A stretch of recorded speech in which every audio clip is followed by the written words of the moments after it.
I am so excited for so many reasons, and I'll share that with you just in a few seconds, but everyone is in for a huge, huge, huge treat tonight. Dr. Robban Sica I've known for, my goodness, certainly a few decades.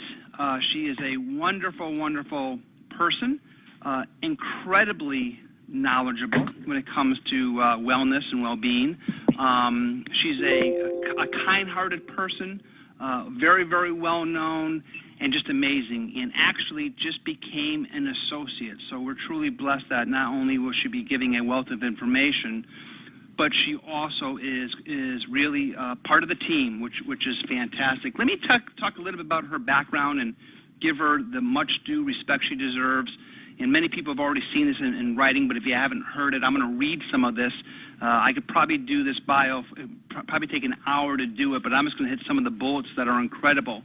Dr. Robban Sica MD graduated with a Bachelor's of Arts from the University of Toledo and received her doctorate from the Medical College of Ohio. Dr. Sica is the founder, president, and medical director of an innovative and very successful integrative practice of natural and alternative medicine, the Center for the Healing Arts in Orange, Connecticut, since 1992. Dr. Sica and her affiliated clinical staff maintain a high standard of delivering truly integrative and preventative medicine and are dedicated to the development of a new model for the medical practice.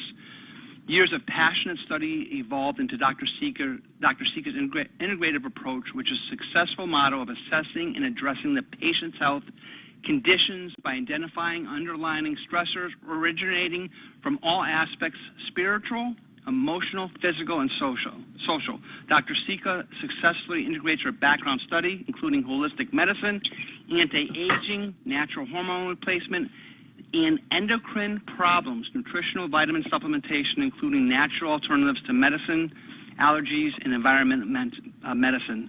Heavy mental toxicity. I was doing so good pronouncing too, Dr. Sica. You were doing great. I was doing really great. You know, it's a common joke we have over here. Chronic fatigue syndrome and treatment of chronic illness.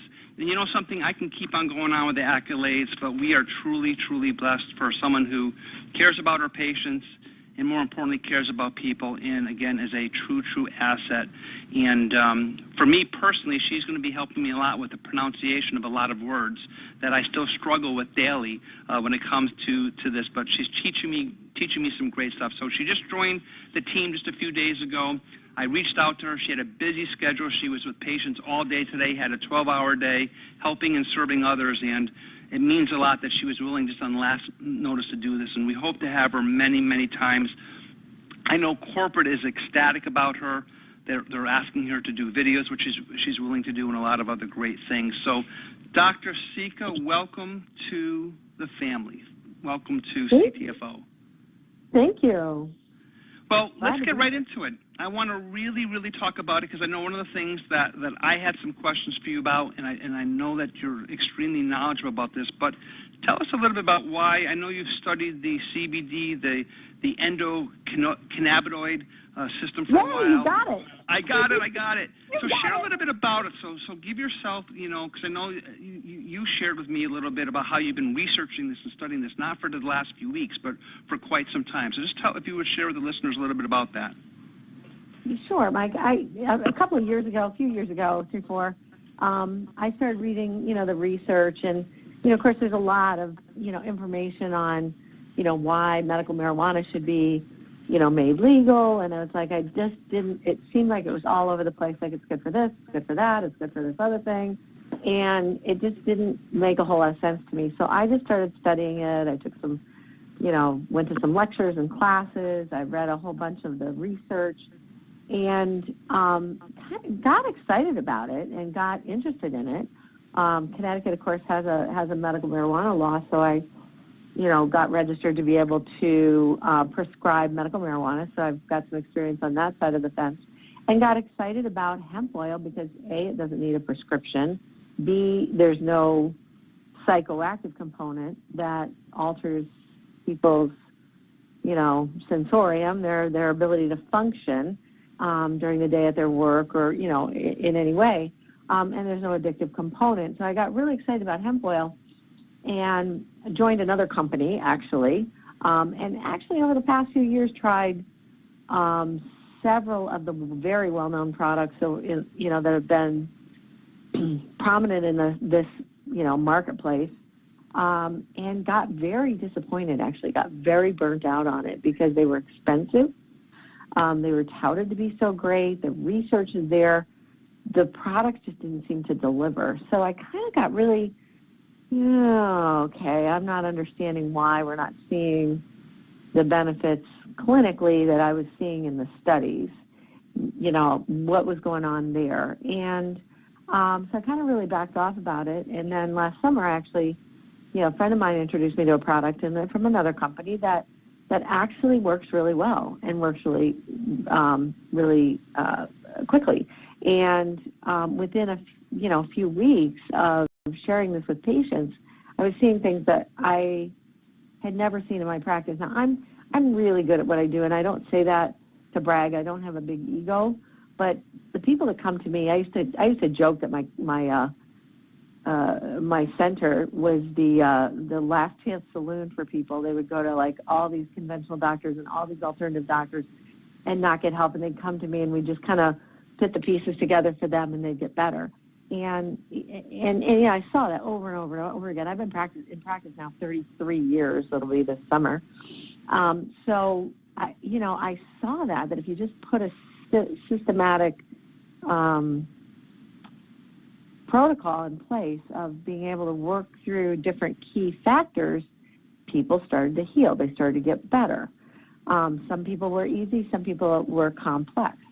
So all of a sudden, fast forward to last September, and I start using a hemp oil that actually really works, and would see people, have results, patients have results so quickly that it was jaw-dropping. And I've been in practice 33 years. I'm not prone to hyperbole. I don't like to make promises. I don't like to hype things. Has never been my style. I don't like to make a promise to a patient that they're going to get better, and then, they're disappointed. I always err on the side of being very cautious and very conservative in that fashion. And usually nutritional alternative interventions, they work, but they take some time and they take some commitment on the patient's part. They've got to change their diet and take their supplements, and they need to be consistent. It's not like I can do that for them. It's not a one pill quick fix, So again, I'm watching these patients just change overnight, like within 30 minutes, like pain relief, anxiety, decreasing, insomnia improving, all kinds of different things, and literally like no explanation for it whatsoever. My jaw is dropping. So I went back to all the research I read 3-4 years ago and started to really understand how this particular product works. When I say product, how phytocannabinoids work in the body. And let me explain that term, because it's interesting. It's kind of a blessing and a curse that they're called cannabinoids, because, of course, as soon as people hear the word cannabinoid, they think of cannabis, which is marijuana, right? So they think, oh, this is marijuana. No, it's not marijuana. So what's happened is they started to study THC, which is the psychoactive component of marijuana, to see what benefits it has. And there's a ton of studies on THC, which are beneficial in certain conditions. And then they said, well, what else is in this plant? They started digging a little deeper and found CBD, or cannabidiol, and did a whole bunch of studies on that. And then they started digging deeper and realized that there's 80 to 120 different phytocannabinoids. When I say phyto means plant. So that's a plant cannabinoid, a substance that comes from a plant that has that cannabinoid structure. And only THC has the psychoactive component. Hemp oil, on the other hand, has very little THC and all of the other full spectrum of cannabinoid-like substances. Well, then again, these scientists kept pushing further and like, why is this working? Why is this working for so many different disparate conditions? And there's a scientist in Israel, actually, by the name of Raphael Mechoulam, who discovered that in our body we have receptors for these compounds. And so, again, blessing and curse, he named that the endocannabinoid receptors. Now, think about that. Why would our bodies have receptors for phytocannabinoids? Why would we have receptors for those compounds that come from these plants? And they kept doing research and found out that it goes back all the way that all vertebrates, so we're going back to reptiles, okay, so dinosaurs, anything with a skeleton essentially, has endocannabinoid receptors that not only are present there, but they literally modulate every major system in the body. So in our bodies, we have two major cannabinoid receptors. They're called CB1, cannabinoid 1, and CB2, cannabinoid 2. And one is predominantly in the nervous system, and 2 is predominantly in the immune system. However, there are cannabinoid receptors in almost every tissue in our body, including, oddly enough, bones. So even the strength of your bones are affected by these cannabinoid receptors. So it's just this fascinating story, right? And it gets even better because you start to understand that we have these cannabinoid-like substances that our body makes. And I think most people have heard about endorphins, right, which are opiate-like substances that our body makes, and that, when you're on that runner's high or whatever, you get that endorphin rush, and you feel better, like you're high on opiates. But it's the same thing, that our body produces these compounds, and then medicine mimics it and comes up with some compound to affect that receptor. So where was I? Endocannabinoids. So it turns out there's two predominant endocannabinoid substances in humans. It's 2-AG, which works on the immune system, and a very interesting molecule with a very long chemical name, which I can't even pronounce, but it's also called anandamide. And it was named after the Sanskrit word ananda, which means bliss. So think about that, the bliss molecule, okay? That molecule modulates our receptors, modulates the neurotransmitters in our nervous system. So, sorry about that.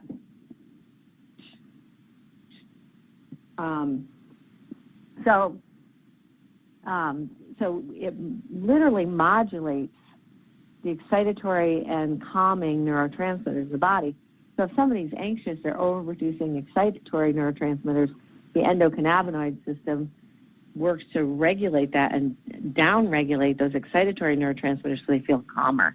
If somebody's depressed or they're lethargic, it'll upregulate the other neurotransmitters so that they start to feel, a lift in their mood. They'll start to feel more energetic, more motivated. So it's really interesting. It's the endocannabinoid system literally is the super regulatory system of all these regulatory systems in the body, and work in so many different ways. But it's sort of upstream of those other regulatory systems. It's like the way that those systems get regulated, if that makes sense. Does that make sense? Was I clear enough with that? Yeah, absolutely. Great. So to me, understanding biochemistry and physiology the way that I do, this learning about the endocannabinoid system is like the most profound thing that's occurred in my career. Because here we found a system in the body that actually we can not manipulate like a prescription drug would manipulate, a system or an enzyme system or a neurotransmitter, an inflammatory pathway.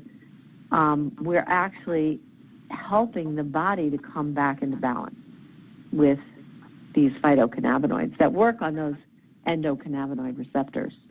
That's why it just, when I talk about it, when I think about it, it absolutely just blows my mind. And that this information was suppressed, deliberately suppressed for over 60 years, and most of the research has been done outside of the United States, a lot of it in Israel, because they just couldn't, do it here because it was illegal.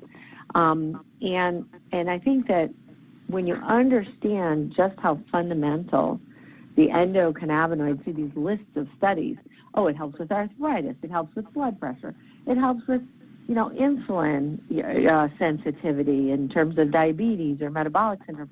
Oh, by the way, it helps with cancer, it promotes immune function, it downregulates inflammation, it regulates thyroid function, it regulates the endocrine system.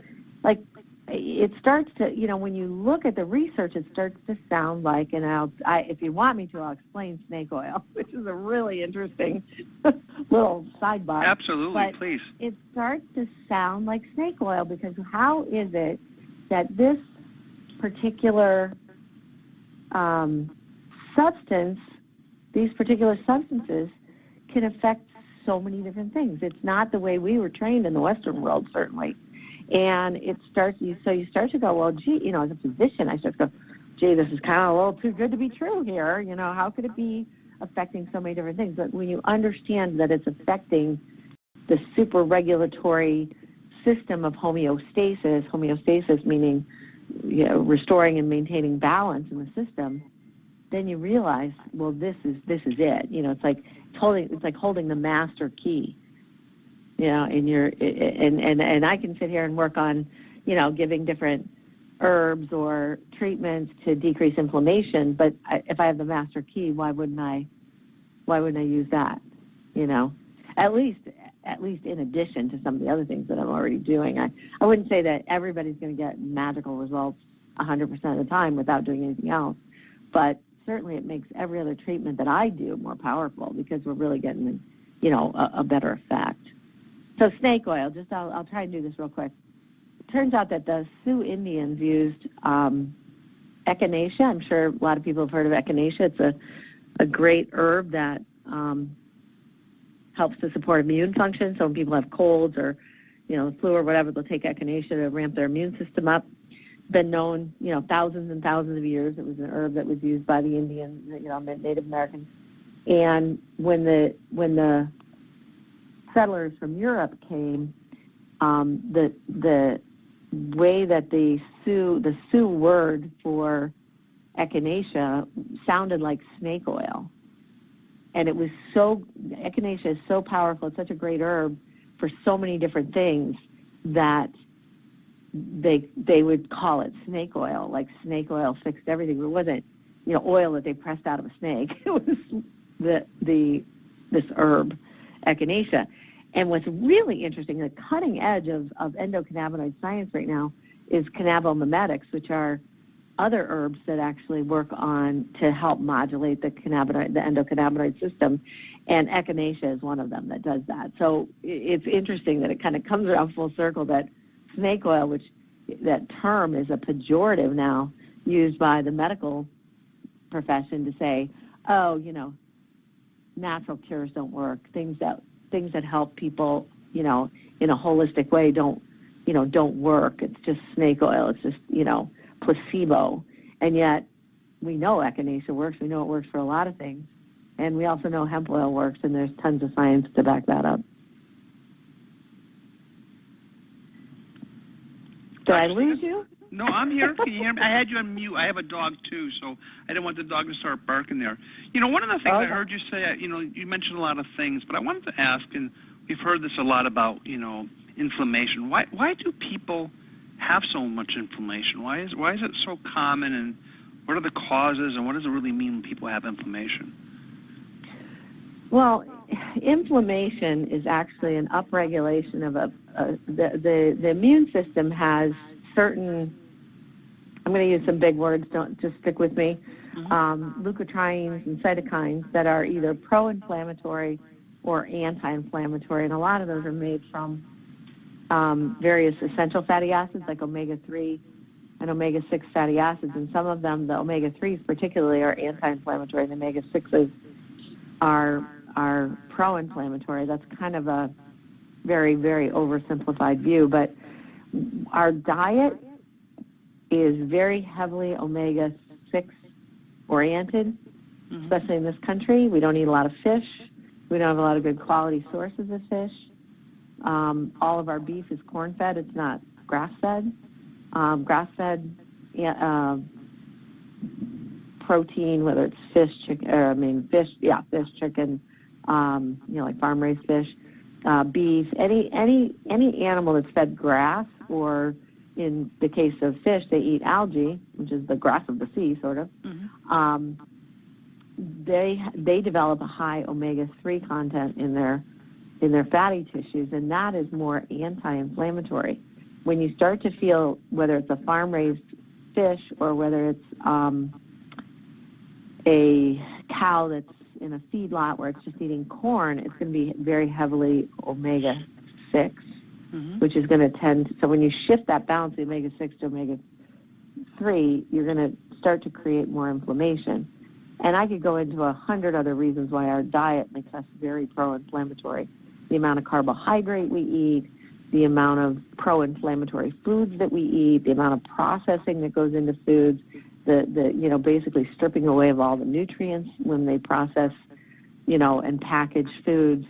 All of those things contribute, and of course genetically modified food is extremely inflammatory, among other things.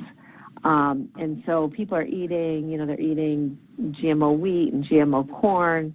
They're eating way too many carbohydrates, which raises insulin, and insulin is very pro-inflammatory. We're getting foods that should be high in omega-3s that are actually high in omega-6s because of the way the animal has been fed.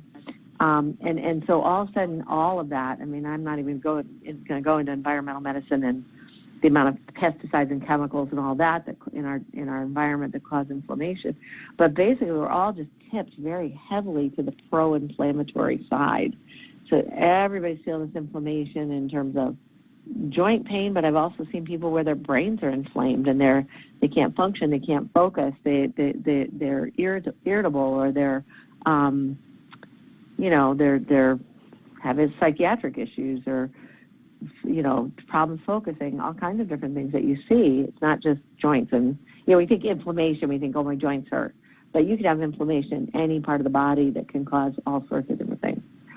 So what cannabinoids do is they regulate through the TH17. Okay, so imagine we have TH1, we have TH2, and now we have TH3, 4, 5, 6, 7, 8, et cetera, down to TH17.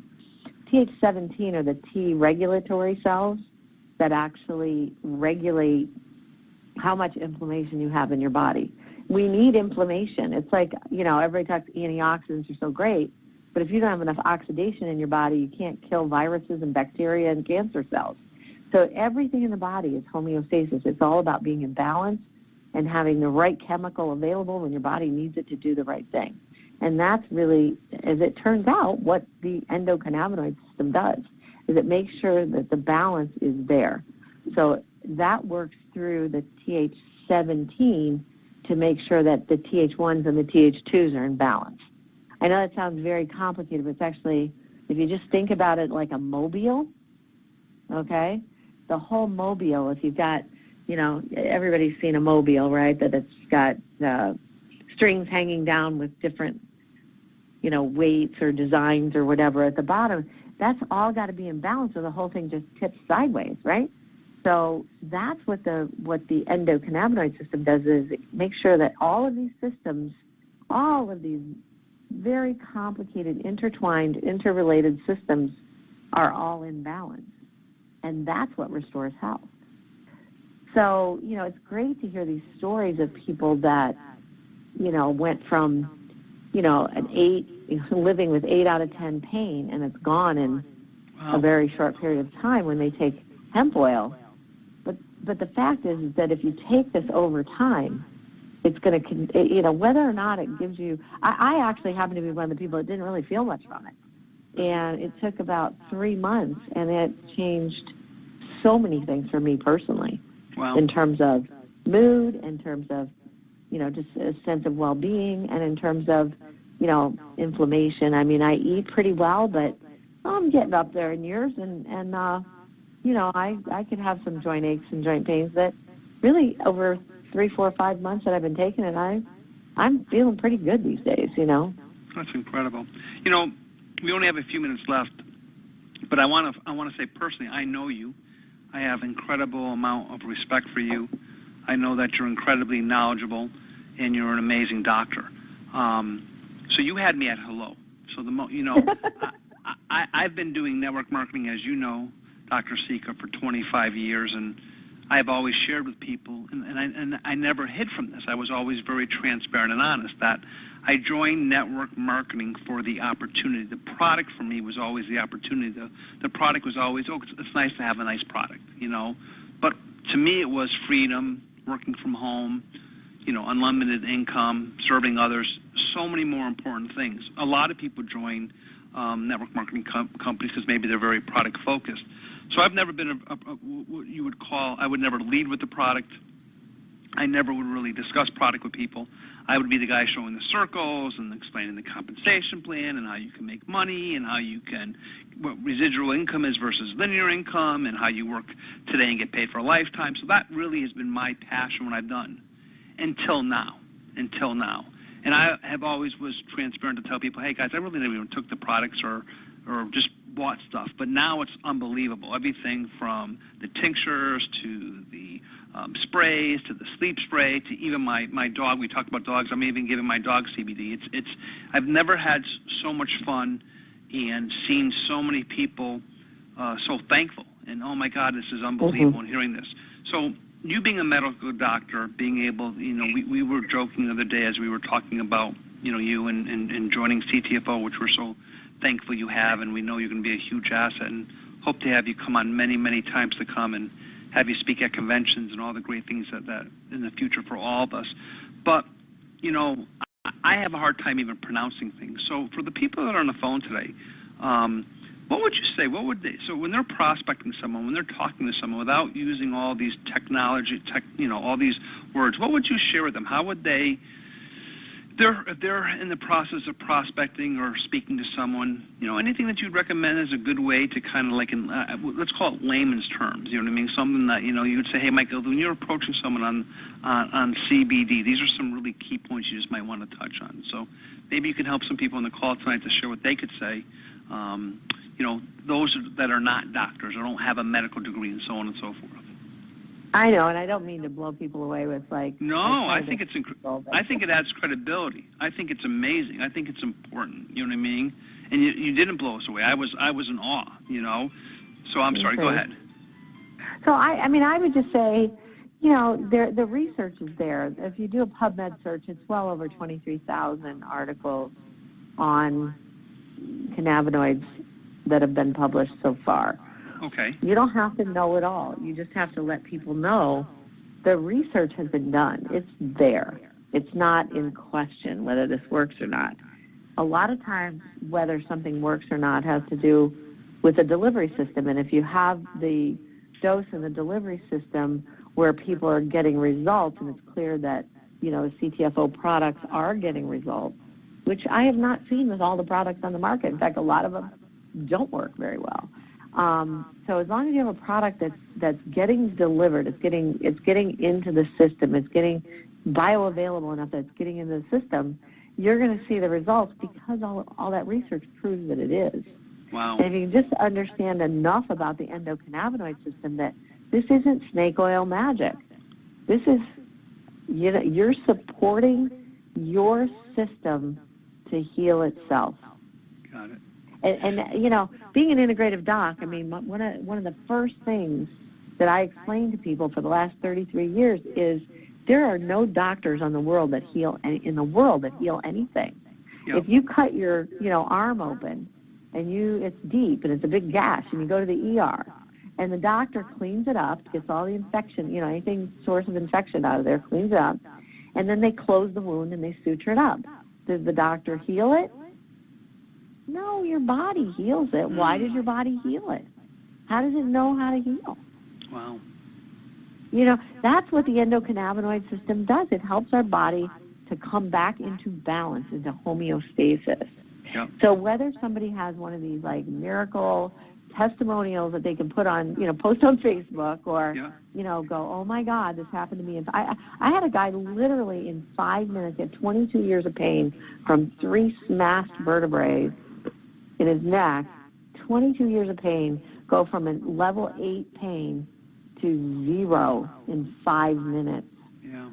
Not going to say, hey, CTFO CBD will cure this disease or this thing or so forth. But you had mentioned something that was really interesting about that when we use examples, we talked about things that we can talk about the endocrine system, or you called it the ECS. Just if you can close with that. Endocannabinoid. You can say it. You can do it. Endocannabinoid. Yes. You're right. I'm learning. But talk a little bit. I mean, we're not here to make any kind of claims or what you can or can't do. That our compliance department is for that. Dr. Sica is not here to do that. But you had made a comment to me about you're aware of the things that, you have to be careful when you're making any kind of a claim. But you had said there's ways you can talk about the ECS system and so on and so forth. Can you close with that? Because I thought it was pretty interesting. And we can learn more on that another day. Yeah, absolutely, and I know we're a little over a half hour, and I don't mind going a little longer. The thing, and just for credibility's sake, I have to say I was on the board of the Alliance for Natural Health, and if you're not a member, you should be. It doesn't cost anything. Just get on their newsletter, help us to save supplements and natural health. But it's called the Alliance for Natural Health, ANH-USA.org. It's a great organization. So that organization actually successfully sued the FDA a number of times. I've lost count now. It was 8 when I was on the board. It's probably way up there, in order to be able to make claims for things like, vitamin D helping the immune system and, selenium helping to prevent cancer and things like that. And they actually got, past the structure function claim and into being able to say, oh, yeah, this nutrient really is important to health, which to me is just ridiculous that we have to sue the FDA for all these essential vitamins and minerals that we eat and take every day. So I know what I'm talking about when I talk about these, not making claims, because the FDA is very would like to take every natural substance away from us, everything that heals naturally away from us. And I witnessed that firsthand. I've lobbied, in D.C. I know this. I'm not an attorney, but I know this field really, really well. And you can always say a structure function claim, and what that means is it helps to support healthy joints. It helps to, ease inflammation. You just want to watch your words. It's not going to cure rheumatoid arthritis. It's not going to cure psoriasis. It's not going to cure cancer. Nothing cures, but if you can help the body to set up the right milieu, the right environment in the body to allow the body to do what it does naturally, which is to heal, it will do that. And there's literally nothing that I know of in all of my years of study and practice as profound as balancing the endocannabinoid system as far as balancing your health. And you can always say that. They can't take that away from you, because you're not making a claim it's going to cure this disease. It's not a treatment for it. This is not a treatment for a disease. It is not a treatment for a disease or a symptom. It is your body being able to balance itself, whatever's going on. And let me give you an example, because there's someone that I know that started taking CBD hemp oil in August because he had a lot of pain, and he had no impact on his pain at all for 2 months. He was also on a lot of medications for other things like blood pressure and cholesterol. He went to his doctor after 2 months. His cholesterol was so, in my opinion, dangerously low, and his blood pressure was very low, and they took him off the medication, and because of being on the hemp oil. So he actually balanced out that part of his health first. The body has such innate wisdom, right? It balanced out his cholesterol, it balanced out his blood pressure, he was able to go off those medications, and then it started helping his pain and inflammation. So think about that. You know, like it's almost like it's unwinding all the problems in the body, but it might take months. Or I'm excited to see how I'm going to feel, how good I'm going to feel in a couple of years on this stuff. You know? I know. You know, it's something I didn't realize, and this is where you're bringing an asset, that we live in a world today that we're looking for instant gratification or instant results. And you know, we do have an amazing 60-day money-back guarantee, and maybe that's what we really should tell people, that, hey, some people can notice a difference. As you said, you've had patients in 5 minutes, but you might have some people could be 30 or 60 days, which is great. But I just want to share, well, I want to make the disclaimer again. Obviously, we're not here, Dr. Sica's not here, and I'm certainly not here to tell you what you can and cannot say. That is from a corporate compliance. So before you provide a testimony or so on and so forth, you need to certainly get that checked by our company. We want to have a long-lasting, you know, built-to-last home here, and that's why we've invested a lot of money to do that. And I also want to just, again, my gratitude towards you, Dr. Sica. You are